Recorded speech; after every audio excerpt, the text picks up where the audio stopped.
Reflexión que le leí a la penalista, jurista académica María Paulina Araujo en su cuenta Twitter ayer. Y que creo que es, o que refleja el sentir de buena parte del país, ¿no? Yo me incluyo y quiero hacer mías esas palabras de la doctora Paulina Araujo. Le dice al presidente Lasso, quizás no lo perciba, no se lo comenten, o ya quizás no le interese. Hay hartazgo, el país no aguanta más experimentos. Presidente Lasso, hay hartazgo y el país no aguanta más experimentos. Mejor no lo pudo haber dicho Paulina Araujo.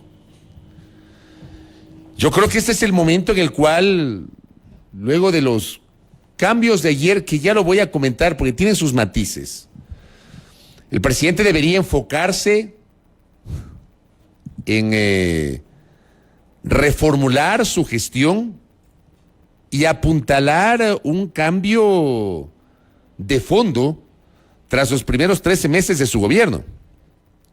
Porque sí, hay hartazgo. Y eso va acompañado de lo que dijimos la semana anterior en este espacio, querida audiencia. El presidente Lasso, sus ministros de Estado, sus colaboradores, los consejeros, algunos de los cuales parece que se rayan demasiado.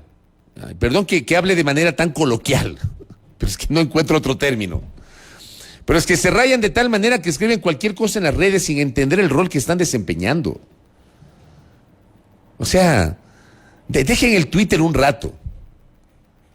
A los ministros, a los consejeros, dejen el Twitter un ratito. Dejen de bronquearse, buscar pelea ajena en el Twitter. Salgan del despacho, vayan a los barrios. Aterricen en el país real. Salgan de ese país virtual en el cual ustedes están viviendo. Salgan del despacho, presidente Lasso, salga de Carondelet. Recorre el país. Hable con la gente. Ministros, salgan del despacho. Hablen con la gente. Es la única manera de entender lo que está sintiendo el país. Hay un país que está cansado, que está harto, que está hasta la coronilla de la bronca política, de los experimentos, de las indefiniciones, de los errores, que necesita respuestas concretas. Yo no sé si esas respuestas concretas el país va a recibir a partir de los cambios del día de ayer. Yo no lo sé. ¿Qué ver? Porque por supuesto, cuando empieza una autoridad su gestión en un cargo, hay que darle la oportunidad de que desarrolle sus ejecutorias. A priori no sabemos cómo se van a desenvolver las nuevas autoridades. Yo les digo algo, mi percepción, les voy a trasladar a ustedes mi percepción. Los cambios de ayer para mí no significan un refrescamiento del gabinete. Y voy a argumentar por qué lo digo. Dentro de las cinco autoridades que fueron posesionadas ayer, 4 son del mismo entorno. 4 son del mismo equipo de gobierno. 4 de 5 del mismo equipo de gobierno. Pablo Arosemena, que siempre ha sido cercano al presidente Lasso, que fue 9 meses gobernador de la provincia del Guayas, hoy asume el Ministerio de Economía y Finanzas. No estamos hablando de un rostro de afuera, de alguien que no haya estado comprometido con el gobierno en sus primeros 13 meses. No. Pablo Arosemena ha sido 9 meses gobernador, parte del equipo de gobierno, y hoy asume el Ministerio de Economía y Finanzas. Darío Herrera, desde el 24 de mayo del año anterior, fue ministro de Desarrollo Urbano y Vivienda. Hoy asume el Ministerio de Transporte y Obras Públicas. Hombre de la casa. Sale de un ministerio, pasa a un ministerio muchísimo más complejo, y ese va a ser el reto para Darío Herrera. Por cierto, Arosemena tiene un reto tremendo. Que el Ministerio de Economía es la cartera más compleja. Y en esta coyuntura todavía mucho más. Máxime por la forma como salió Simón Cueva. Independientemente de lo que diga el presidente, que lo felicite, que lo destaque y que haya sectores que lo destacan al ministro Cueva. Pero hay un segmento del país que cuestiona las ejecutorias del ministro Cueva. El ministro Cueva ha quedado ayer como tacaño. Ya les voy a enseñar por qué lo digo. Ha quedado como codo el ministro, el exministro Cueva. Darío Herrera tiene un reto en este monstruo Perdón que lo grafique de esta manera, pero es así. El Ministerio de Transporte y Obras Públicas es una cosa enorme, es de los ministerios más grandes que tiene la República. Y donde evidentemente yo, para mi gusto, para mí, con el respeto que le tengo y la estima que le tengo a Marcelo Cabrera, pero yo creo que Marcelo Cabrera hizo muy buen trabajo desde lo político, pero dejó mucho que desear desde la ejecución de la obra pública. Muchísimo que desear. Desde lo político, fantástico, perfecto. ¿Ya? Pero en esa cartera de Estado, o sea, más que la política, se necesita ejecución de obra pública. Y sobre ese rol, yo creo que la gestión de Marcelo Cabrera dejó mucho que desear. Ahí está Darío Herrera, pero hombre de la casa. ¿Quién más tenemos? Andrea Montalvo Chedraui, quien es la nueva secretaria nacional de Educación Superior, Ciencia, Tecnología e Innovación. Hasta ayer era subsecretaria, o sea, la segunda de a bordo después del secretario con rango de ministro. O sea, ella fue subsecretaria del secretario, el ingeniero Alejandro Rivadeneira, de la casa. Deja la subsecretaría y pasa a ser secretaria, o sea, la primera autoridad de la Senacid. No es que viene alguien de afuera, del mismo sector. En el caso del MIDUBI, del Desarrollo Urbano y Vivienda, el Ministerio de Desarrollo Urbano y Vivienda, María Aguilera, la ministra ayer posesionada, fue viceministra de Darío Herrera. Siendo viceministra, asciende ahora a ministra. Del mismo equipo. O sea, me van a disculpar, pero ahí no hay refrescamiento. No hay refrescamiento. Creo que el término, yo detesto la utilización del término reciclaje, me parece ofensivo. Ofensivo para el ser humano. Les puede caer bien o mal a alguna autoridad, pero me parece ofensivo para el ser humano. Ya, los seres humanos no se reciclan. Algunos dicen reciclaje. Yo le voy a denominar reacomodo del equipo de gobierno, porque termina siendo un reacomodo de los mismos. O sea, no hay refrescamiento. No es que viene alguien de afuera con ideas frescas, distintas, que no haya sido parte de la campaña, pero que puede aportar en este nuevo momento que uno entiende debería comenzar a encaminar el presidente de la República con ideas distintas para apuntalar el resto del año, por ejemplo, el segundo semestre del año. Los 4 nombres que acabo de mencionar son gente de la casa. Ahí no hay refrescamiento, hay reacomodo de funcionarios de gobierno. Y claro, luego tenemos al presidente del Consejo Directivo del IES, Alfredo Ortega Maldonado, que ayer fue posesionado, digamos, es un rostro nuevo en el equipo de gobierno para ese cargo. Entonces, para mí no hay refrescamiento. Para mí es tal cual. O sea, yo si hubiese esperado, digamos, puede ser que los ministros que han sido nombrados hagan un trabajo fantástico. O sea, el país necesita que trabajen y trabajen bien. Pero yo a priori no encuentro ahí un refrescamiento. Para mí no hay un refrescamiento en el equipo de gobierno. Pero además, vamos a ir desmenuzando algunas de las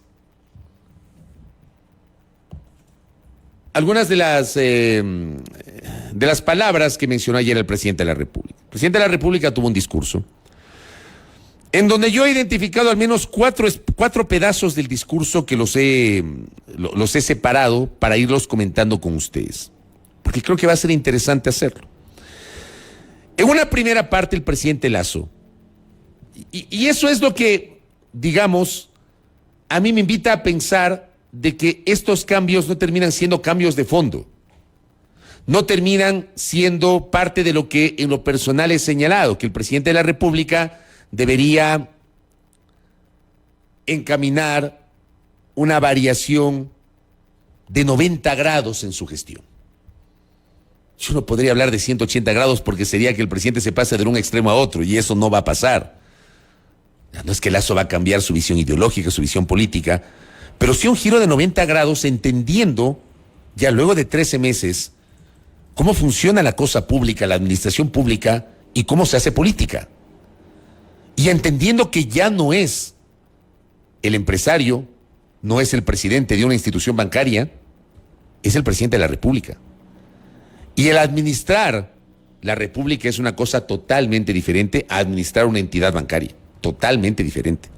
Aquí hay una serie de parámetros y de lógicas completamente diferentes a un manejo probablemente vertical que debe haber tenido en su actividad privada. En una primera parte, que ya lo vamos a escuchar, el presidente a mí me invita a reflexionar de que no es que lo que pasó ayer estuvo atado a una comprensión o un análisis integral de los episodios de aquellos 18 días nefastos que vivió la República en junio. Cero autocrítica, cero. Cero entendimiento de que también se cometen errores, de que desde la administración pública, desde el ejercicio del poder, también se cometen errores, pero cero autocrítica. ¿Qué dijo el presidente sobre la naturaleza de los cambios? Escuchemos esa parte. Quiero dejar algo claro. Estos cambios no han sido forzados por coyunturas o circunstancias particulares. Al contrario, obedecen al ordenado cumplimiento de etapas dentro de una visión coherente y de largo plazo. Dice el presidente que los cambios no tienen nada que ver con la coyuntura. No tienen nada que ver. Ahí, por ejemplo, esta parte a mí me hace ruido. Porque, digo, yo hubiese esperado, y creo que muchos de ustedes, de quien les habla, hubiésemos esperado que los 18 días tan complejos que vivió el país en junio, atado no solamente a la movilización social, sino a los temas de la política, a la relación con la Asamblea Nacional, a la necesidad de entender que es el momento de tomar decisiones que permitan satisfacer las necesidades básicas insatisfechas de millones de ecuatorianos, que no ven que la bonanza macro se traslade a su situación micro. El presidente dice que no tiene nada que ver con la coyuntura. Yo ahí, esa parte ya escuchando esa parte me quedé loco. Porque yo se hubiese esperado que haya una mejor comprensión de la coyuntura. Una mejor comprensión. Porque las coyunturas también obligan a cambios. Obligan a reformulaciones. Obligan a redireccionar determinadas tesis y determinadas lógicas. Por supuesto que sí. El presidente dice que no.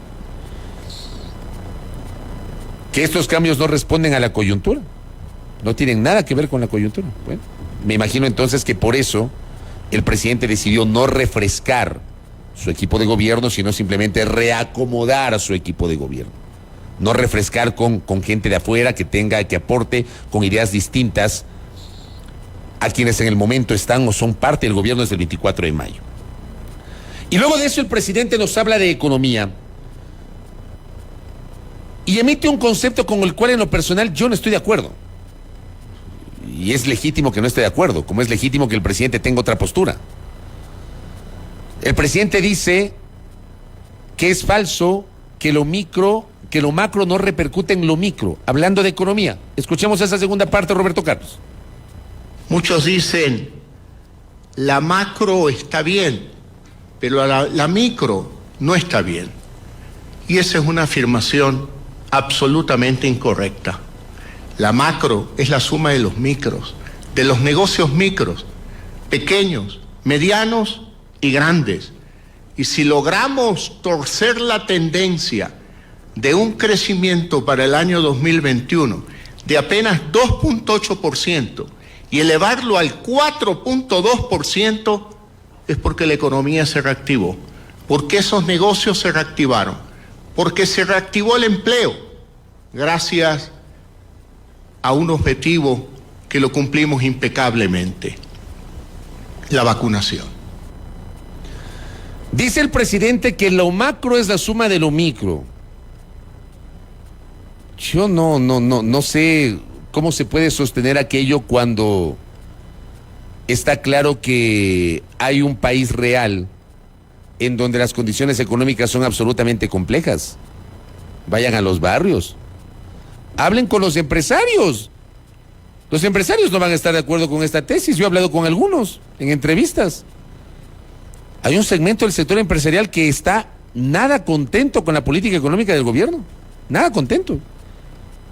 Sector empresarial digamos, ha sido cercano al presidente de la República, pero está nada contento con el manejo económico.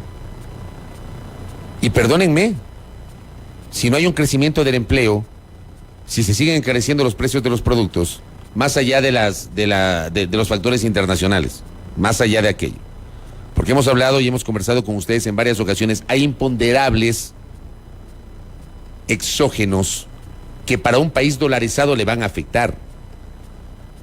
Pero el talento del Frente Económico en este caso está en buscar mecanismos, alternativas, medidas para minimizar o para paliar de alguna manera el coletazo de esos factores exógenos.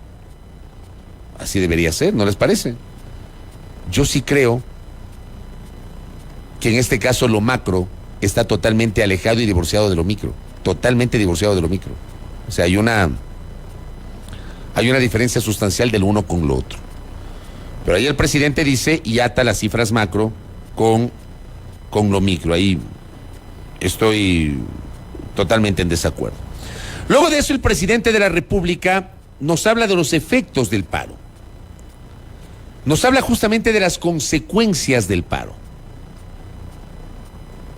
Que el paro le ha costado algo así como $1,000 millones a la economía, 200 y pico de millones a la parte petrolera. Escuchemos esa parte, un tercer extracto de lo que dijo el presidente sobre el paro.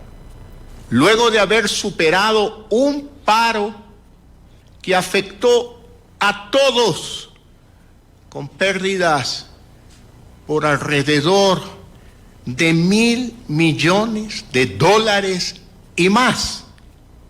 Solamente en pérdida de producción petrolera tenemos 260 millones de dólares en 18 días de paro. Nada más absurdo que por un lado pedir recursos, atención social, justa, por supuesto que justa, pero al mismo tiempo agredir a la fuente de ingresos para atender esas demandas. Nada más absurdo. Más de $1,000 millones. Y tras haber recuperado la paz en la nación, yo reitero al pueblo ecuatoriano mi mensaje de unidad. Esta es la hora de curar heridas, superar divisiones y unirnos en torno a un solo objetivo: reconstruir y hacer crecer al país que todos amamos. El presidente ahí habla de reconciliación, de unidad, de hacer crecer al país. Eso fue complementado con su anuncio o su compromiso de que el Ecuador va a enfrentar otros desafíos. Volcar la atención al campo y a la ruralidad.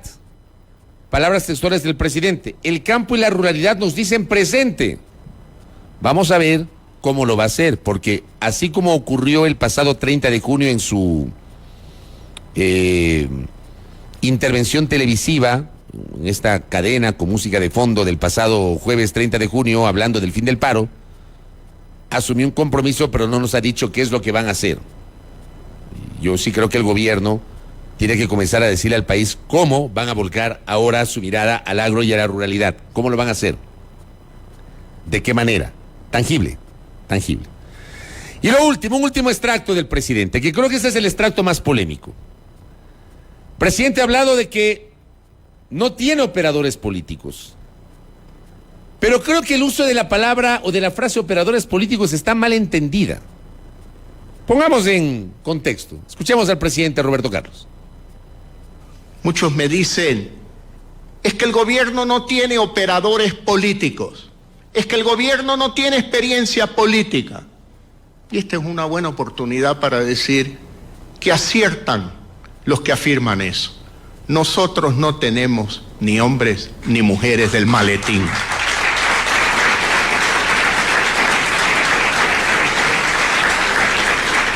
Nosotros no hemos entregado, ni vamos a entregar, ni un solo hospital, a cambio de un voto en Asamblea Nacional.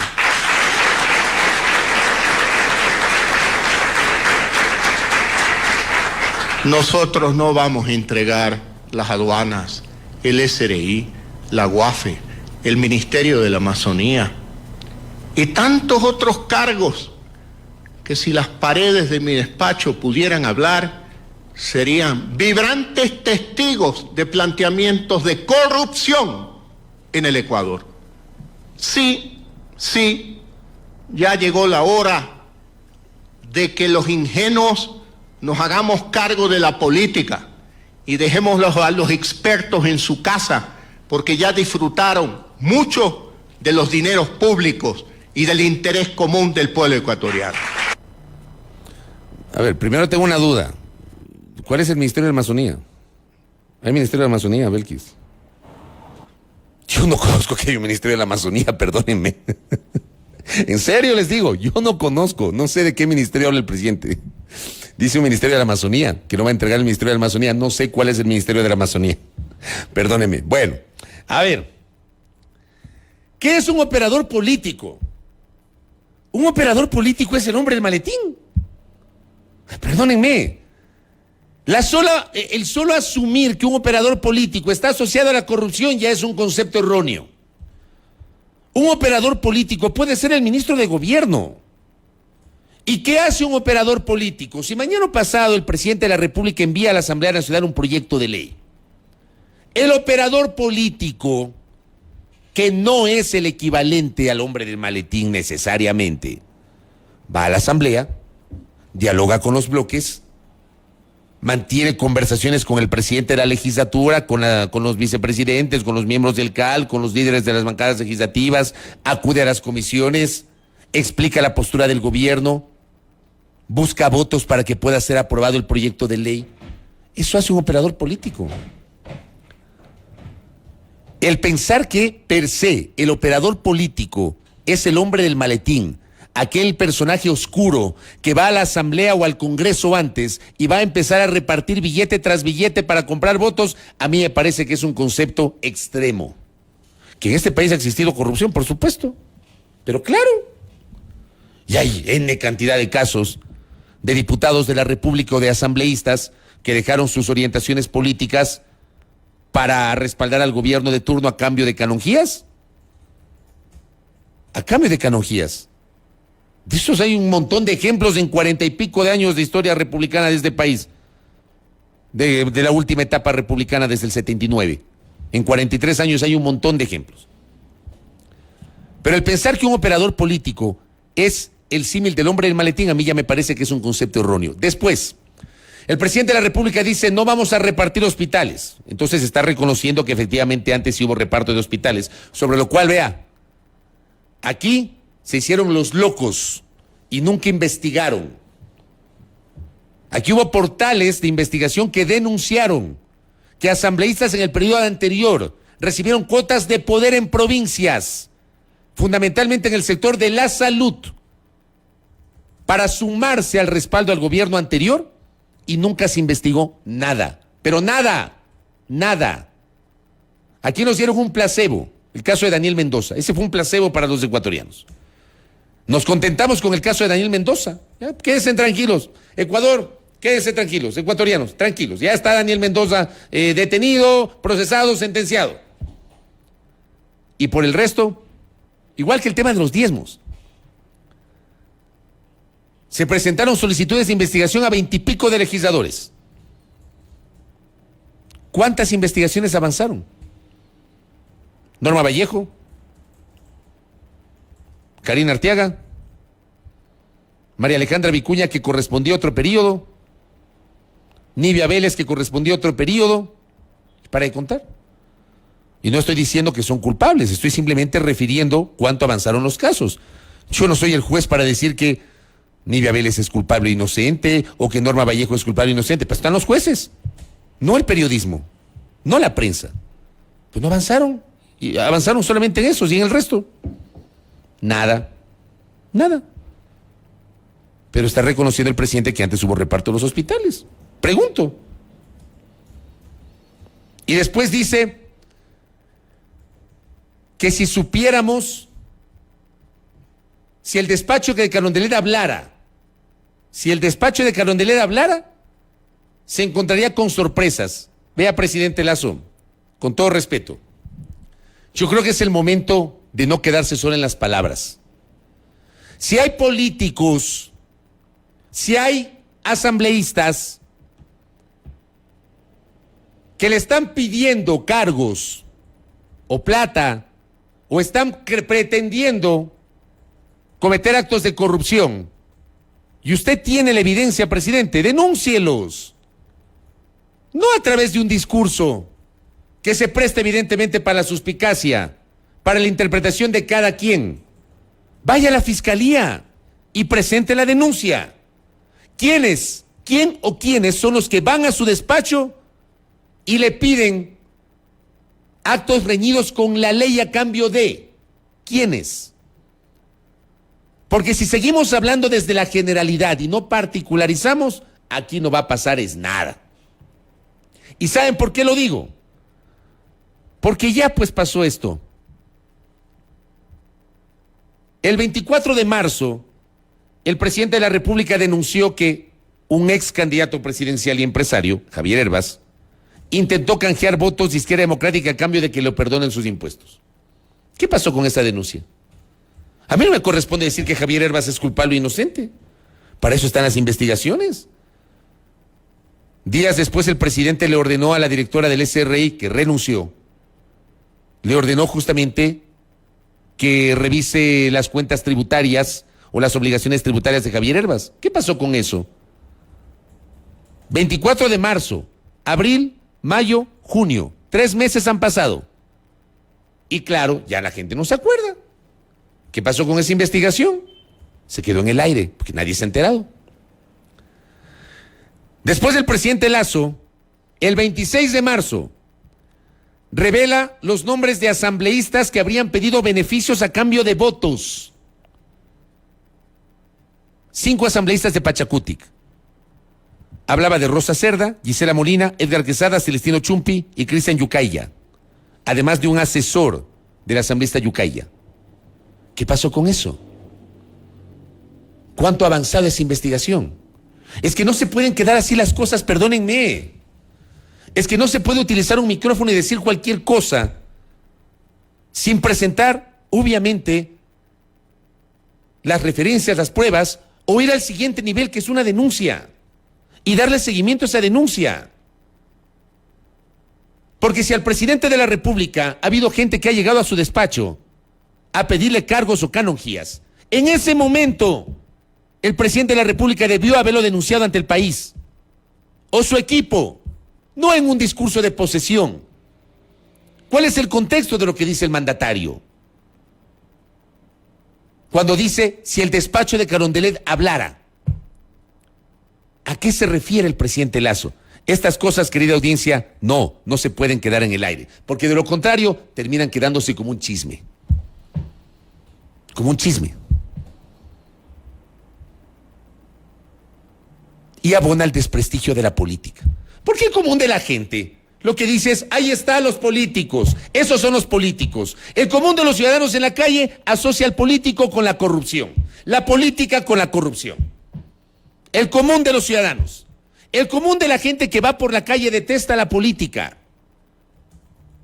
Detesta la política, porque asocian la política con la corrupción.